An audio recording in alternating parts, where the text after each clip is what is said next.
नमस्कार साथियों, हमारे इस विनयदीप क्लासेस में आप सभी का स्वागत है। चलिए आज हम लोग झारखंड बोर्ड यानी जेक से में पूछे जाने वाले कुछ महत्वपूर्ण सवाल के बारे में चर्चा करेंगे और ये सवाल है आपका साइंस विषय का।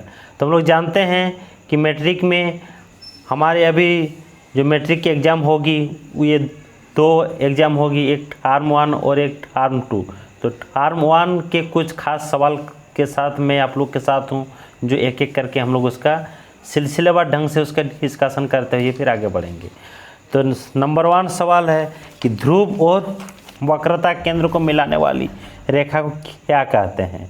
तो इसका मतलब यही है, हम लोग देख रहे हैं कि ध्रुव हम लोग जानते हैं कि ये जो आप लोग को दिखा रहे हैं ये गोलीय ध्रुवण में किसी भी गोलीय ध्रुवण का जो ज्यामितीय केंद्र होता है इसी को ध्रुव कहलाता है, इसी को ध्रुव कहा जाता है। और इसका जो वक्रता केंद्र होती है, इधर मान लीजिए ये वक्रता केंद्र है, तो ध्रुव और वक्रता केंद्र को जो मिलाने वाली रेखा होती है इसको कहा जाता है मुख्य अक्ष के नाम से जाना जाता है, इसको मुख्य अक्ष के नाम से जाना जाता है। तो इसके आंसर क्या हो जाएगा, आपका मुख्य अक्ष हो जाएगा। नंबर 1 हो गया। नंबर 2 सवाल क्या है कि किसी गोलीय ध्रुवण की फोकस दूरी उसकी वक्रता त्रिज्या की क्या होती है।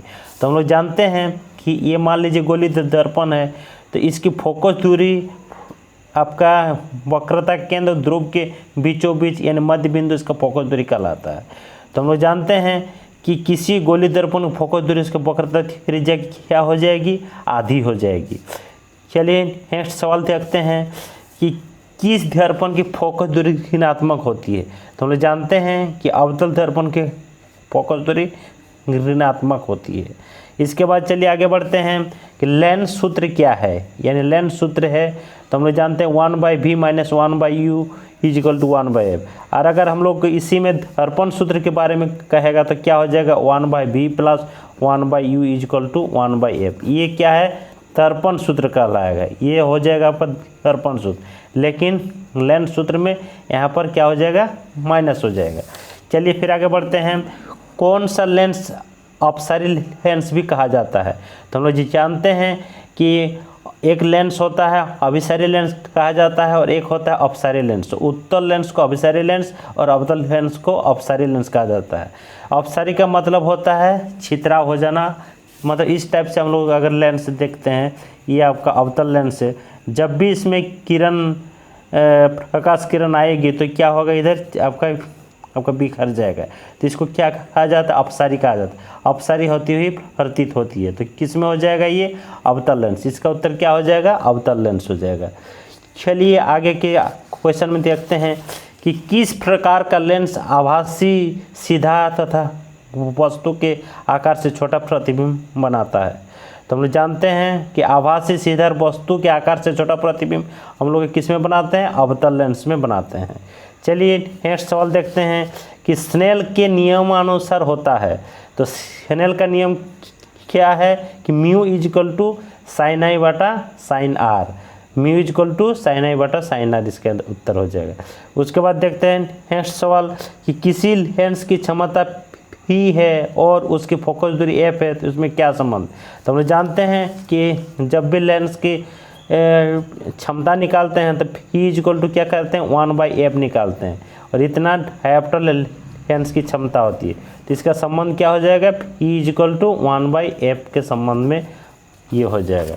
फिर हम लोग देखते हैं नेक्स्ट सवाल, क्वेश्चन नंबर 9। क्वेश्चन नंबर 9 जो हम लोग देख रहे हैं कि मानव नेत्र में किस प्रकार का लेंस लगा रहता है। तो हम लोग जानते हैं कि मानव नेत्र में हमारा उत्तल लेंस की भांति मानव नेत्र का लेंस काम करता है, इसीलिए उसमें क्या है, उत्तल लेंस, इसमें उत्तर हो जाएगा। इसके बाद अगला सवाल है, मानव नेत्र जिस भाग पर प्रतिबिंब बनाते हैं वो है दृष्टिपटल, इसको हम लोग इंग्लिश में रेटिना बोलते हैं, क्योंकि किसी भी चीज़ को देखने के लिए हमारा जो प्रतिबिंब बनता है वो कहाँ बनता है, रेटिना में बनता है। अगला सवाल है, निकट दृष्टि दोष को किस लेंस से दूर किया जाता है। तो हम लोग जानते हैं कि निकट दृष्टि दोष को दूर करने के लिए हम लोग का अवतल लेंस यूज करते हैं और वो दूर दृष्टि दोष को दूर करने के लिए उत्तल लेंस दूर करते हैं।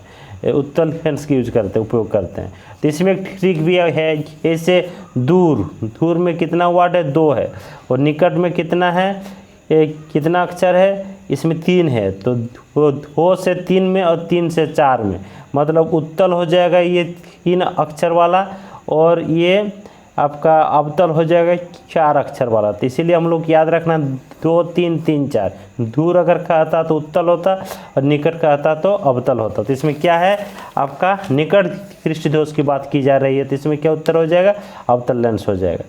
चलिए आगे का सवाल देखते हैं कि इंद्रधनुष के निर्माण के लिए प्रकाश की कौन सी घटना सही है। तो हम लोग जानते हैं कि वर्ण विक्षेपण जो है, यही आपका इंद्रधनुष के निर्माण के लिए सही घटना होती है। उसके बाद चलिए आगे बढ़ते हैं कि नेत्रदान में नेत्र का कौन सा हिस्सा दान में दिया जाता है।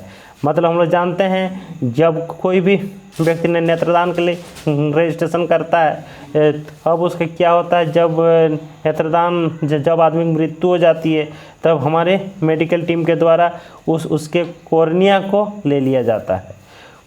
तो नेत्रदान में हमें से क्या चीज़ दिया जाता है, दान में कॉर्निया दान में दिया जाता है। उसके बाद अगला सवाल है, रात में तारे टिमटिमाते हैं, इसके क्या कारण है।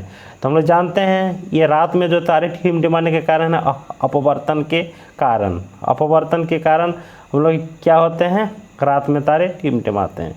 उसके बाद अगला सवाल है, शोषण कैसी रासायनिक अभिक्रिया है। तो हम लोग जानते हैं शोषण की किस टाइप से रासायनिक अभिक्रिया है, ऊष्माक्षेपी अभिक्रिया है। उसके बाद आगे बढ़ते हैं कि चिप्स की थैली में कौन सी गैस भरी रहते हैं या रहती है। तो चिप्स की थैली में हम लोग जानते हैं कि नाइट्रोजन गैस भरी रहती है, तो इसका उत्तर हो जाएगा नाइट्रोजन। उसके बाद साधारण नमक का रासायनिक सूत्र है। तो साधारण नमक का रासायनिक सूत्र क्या है, NaCl, सोडियम क्लोराइड साधारण नमक का रासायनिक सूत्र हो जाता है। फिर अगला सवाल देखते हैं, क्वेश्चन नंबर 18। तो क्वेश्चन नंबर 18 है, एक पादप परजीवी है। तो मतलब ये क्या है, पादप। पादप मतलब हम लोग का जितने सारे भी पेड़ वगैरह होते हैं, ये पादप श्रेणी में आते हैं। और इसके परजीवी की बात कर रही है, मतलब इसमें क्या, ये अपना भोजन किसी दूसरे जीव पर आश्रित रहता है, इसीलिए इसको कहा जाता है पादप परजीवी। तो इसमें कौन सा आंसर हो जाएगा, अमरबेल। अमरबेल एक टाइप का आपका लता टाइप का होता है, उसका कोई जड़ नहीं होता, ये किसी भी पेड़ के ऊपर उगते हैं और उसी को ये उसका वो शोषण करता है, यानी उसी से अपना भोजन ले लेता है। इसके बाद आता है, मानव हृदय में कितने कोष्ठ होते हैं। तो हम लोग जानते हैं मानव हृदय में 4 कोष्ठ होते हैं। 4 कोष्ठ कौन कौन से, 2 अलिंद और 2 निलय। 2 अलिंद और 2 निलय। जबकि मछली की बात अगर करेंगे तो मछली में सिर्फ हम लोग को ही कोष्ठ पाया जाता है उसके हृदय में। चलिए आगे बढ़ते हैं कि हृदय से रक्त को संपूर्ण शरीर में पंप किया जाता है। हृदय से रक्त को संपूर्ण शरीर में पंप किसमें किया जाता है, निलय द्वारा। निलय द्वारा, क्योंकि नीचे से हम लोग का एक्चुअली जनरली क्या होता है, इस टाइप से जो हार्ट होते हैं, हार्ट का इस टाइप से जो ऊपर का भाग क्या होता है, ऊपर का भाग अलिंद, नीचे वाला भाग क्या होता है, निलय। तो इधर से पंप किया जाता है, इधर से आपको पंप किया जाता है, तब जाके खून उधर आगे की ओर धमनियों सिरा तरफ हम लोग का आगे बढ़ते हैं। ठीक है, तो किसके द्वारा पंप किया जाता है, निलय। निलय के द्वारा रक्त हमारे हृदय में पंप किया जाता है। ठीक है, आगे बढ़ते हैं। एड्रीनेलिन किस अंग पर सीधे काम करता है। तो एड्रीनेलिन जो है हमारे हृदय पर सीधे काम करता है। उसके बाद देखते हैं, ऑक्सिन है। ऑक्सिन क्या है, तो हम लोग जानते हैं ऑक्सिन एक हार्मोन है। ऑक्सिन क्या है, एक हार्मोन है। उसके बाद अगला सवाल देखते हैं, हाइड्रा में अलैंगिक जनन की विधि है। हाइड्रा में अलैंगिक जनन की कौन सी विधि होती है। तो हम लोग जानते हैं हाइड्रा में मुकुलन विधि द्वारा अलैंगिक जनन की क्रिया संपन्न होती है। उसके बाद अगला सवाल देखते हैं, फूल का सबसे बाहरी भाग क्या है। तो फूल का जो सबसे बाहरी भाग होता है वो होता है बाह्य दलपुंज। वो क्या होता है, बाह्य दलपुंज होता है। उसके बाद अगला सवाल है, मानव मादा में निषेचन कहाँ होता है। तो हम लोग जानते हैं मानव मादा में उसका निषेचन क्या होता है, डिम्ब वाहिनी यानी फॉलोपियन ट्यूब में होता है, जिसके आंसर हो जाएगा फॉलोपियन ट्यूब या फॉलोपियन नली हो जाएगा। ठीक है। जब भी हम लोग का ये नर जुग्मक और मादा जुग्मक आके टकराते हैं तो वहाँ पर जुग्मनज बनता है, और ये जुग्मनज हम लोग के निषेचन के फलस्वरूप आपका जुग्मनज का निर्माण होता है, और वो कहाँ पर होता है, आपका फ्लोपियन ट्यूब में होता है। चलिए अगला सवाल देखते हैं, यौवनारंभ से संबंधित हार्मोन कौन सा है? तो हम लोग जानते हैं यौवनारंभ से संबंधित हार्मोन जिसके चलते आपका लड़कियों का स्तन में उभार आ जाता है और लड़कों में दाढ़ी मूंछ आने लगते हैं, उसका एकमात्र हार्मोन कौन सा है? टेस्टोस्टेरोन हार्मोन होता है। क्या होता है? टेस्टोस्टेरोन हार्मोन होता है। उसके बाद अगला सवाल देखते हैं, केंचुआ का श्वसन अंग कौन सा है? तो हम लोग जानते हैं केंचुआ का श्वसन अंग त्वचा है, वह अपना त्वचा चमड़ा के द्वारा ही अपना श्वसन क्रिया संपन्न करते हैं। उसके बाद अगला सवाल देखते हैं, क्वेश्चन नंबर 28, रक्तचाप को मापने वाले यंत्र का नाम क्या है? तो रक्तचाप को मापने वाले जो यंत्र होते हैं उसका नाम होता है स्फाइग्मोमैनोमीटर। स्फाइग्मोमैनोमीटर क्या है? रक्तचाप को मापने वाले यंत्र का नाम होता है। उसके बाद देखते हैं ग्लूकोज का रासायनिक सूत्र क्या है? तो हम लोग जानते हैं ग्लूकोज का रासायनिक सूत्र क्या होता है? C6H12O6। C6H12O6 आपका ग्लूकोज का रासायनिक सूत्र होता है। उसके बाद क्या है, विरल माध्यम से सघन माध्यम में जाते समय प्रकाश किरण किस ओर मुड़ती है? ये क्या है? अभिलंब की ओर मुड़ती है। हम लोग जानते हैं जब भी कोई प्रकाश किरण आपका विरल माध्यम, मान के चलिए ये आपका विरल माध्यम है और ये क्या है? सघन माध्यम है। तो विरल माध्यम से जैसे प्रकाश किरण आ रही है तो इधर ये सीधा नहीं जाके क्या करेगा? ये तो अभिलंब होता है, अभिलंब, तो अभिलंब की ओर थोड़ा सा ये मुड़ जाता है। ठीक है, तो क्या होता है? अभिलंब की ओर ये मुड़ जाता है।